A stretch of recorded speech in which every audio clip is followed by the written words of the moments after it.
Ok, vamos mergulhar nisso. Hoje, a gente vai deixar as suposições de lado e focar em explicar os conceitos usando fatos reais para desmontar aquela velha ilusão de que a mente humana é algo estático. O foco da nossa análise é entender, através de evidências científicas sólidas, a verdadeira mecânica biológica e social que faz a gente ser exatamente quem a gente é. Sem rodeios, vamos direto aos fatos. Afinal, é super comum ouvir por aí que a personalidade e o caráter já nascem prontos, não é? Mas será que as escolhas, os preconceitos e os comportamentos do dia a dia são realmente de autoria própria? Ou a gente já vem, de certa forma, programado?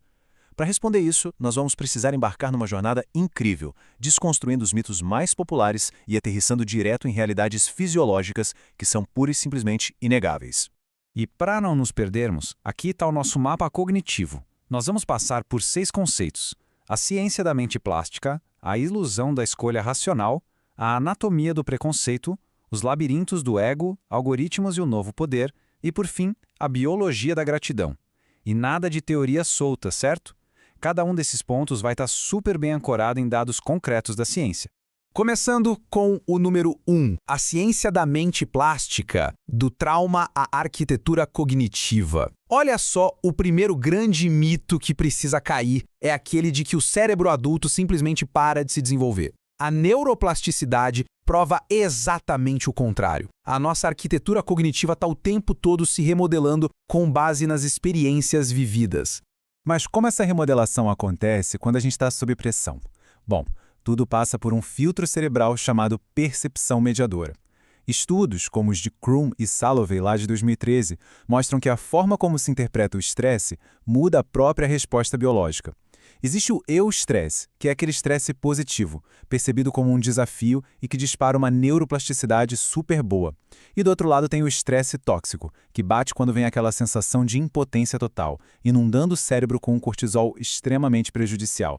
E isso ilustra de um jeito brilhante a diferença puramente biológica entre essas duas coisas. Encarar de frente um desafio libera dopamina e noradrenalina, o que literalmente fortalece as conexões sinápticas. Agora, se sentir preso, num beco sem saída, causa uma avalanche de cortisol. E com o tempo, isso gera danos físicos reais ao hipocampo, que é o nosso centro de memória. É biologia nua e crua. Química mensurável. Não é só uma emoção passageira.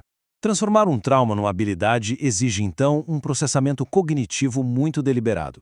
A ciência do crescimento pós-traumático, mapeada pelos pesquisadores Tedeschi e Calhoun, mostra isso em 3 passos exatos. Primeiro, a aceitação, que acalma a reatividade da nossa amígdala. Segundo, o conhecimento, que basicamente desmistifica e tira o poder daquela ameaça. E o terceiro é um entendimento, que liga o córtex pré-frontal ventromedial. Isso reconecta fisicamente o cérebro para a resiliência. É a anatomia da superação agindo em tempo real.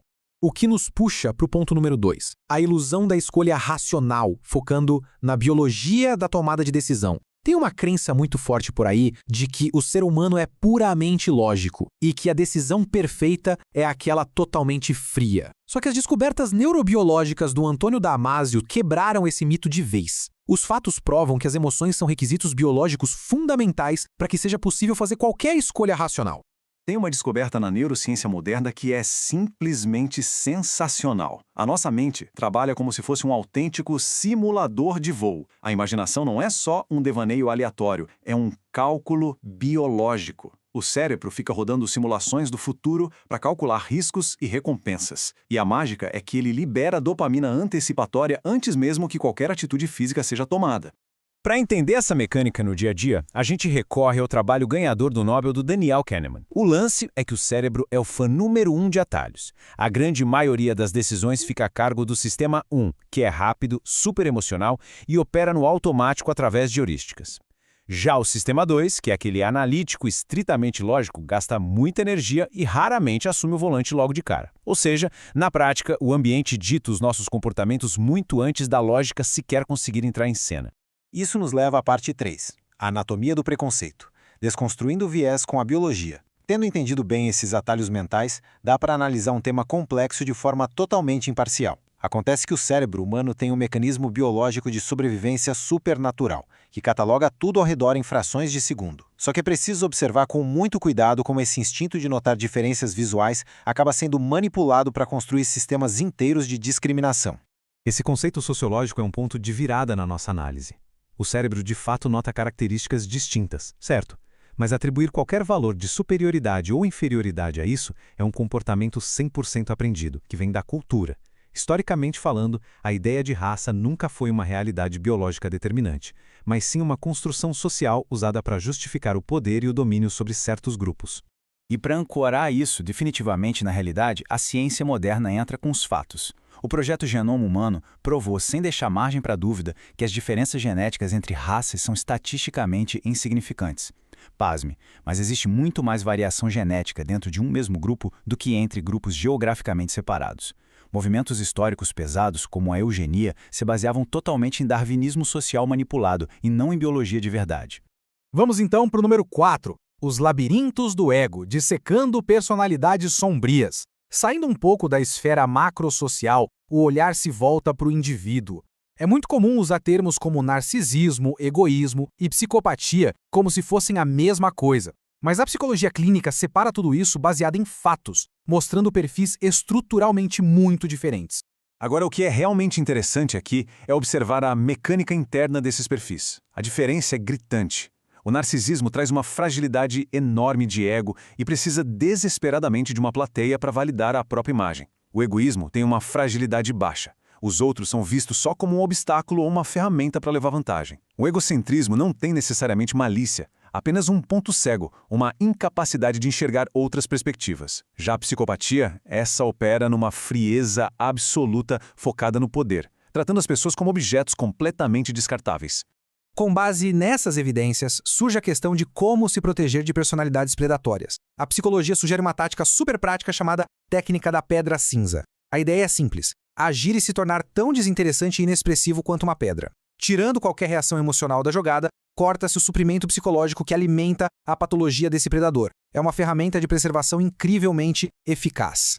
Chegamos à seção 5, algoritmos e o novo poder, a arquitetura da escolha. Da psicologia clínica interna, a gente pula de volta para a sociologia do mundo hiperconectado atual. Afinal, como é que o poder dita o comportamento humano hoje em dia? A verdade é que a arquitetura das escolhas não está mais só dentro das nossas cabeças. Ela passou para as mãos de sistemas invisíveis.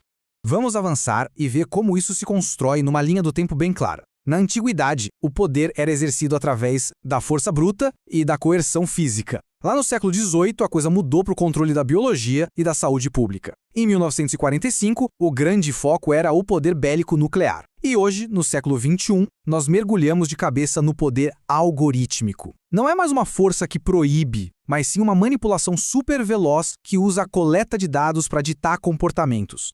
E a neurociência explica o sucesso estrondoso dessa manipulação. As plataformas digitais simplesmente dão um drible na nossa lógica analítica do sistema 2 e atacam direto o centro emocional. O reforço intermitente imita perfeitamente o vício biológico das máquinas caça-níqueis, o Big Data preditivo faz uma curadoria fechada da realidade, as câmeras de eco inflamam a radicalização coletiva e o sistema de dopamina sofre um verdadeiro sequestro pelas notificações constantes. É uma invasão direta aos centros de recompensa do cérebro. E para fechar, número 6, a biologia da gratidão, reconectando para a resiliência. Com toda essa pressão de algoritmos e sistemas fora de controle, a ciência aponta para uma tática interna maravilhosa que combate esse ruído. E não estamos falando de regras de etiqueta.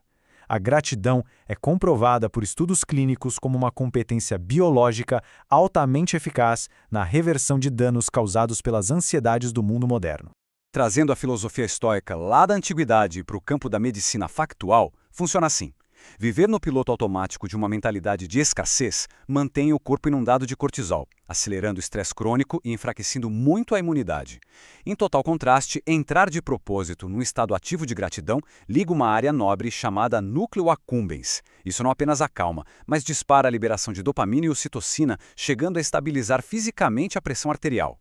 Para colocar isso em números concretos, as medições feitas pelo pesquisador Robert Emmons revelam um impacto simplesmente impressionante. Indivíduos que mantêm um hábito super simples de anotar experiências pelas quais são gratos registram um aumento médio de 25% nos níveis de felicidade medida.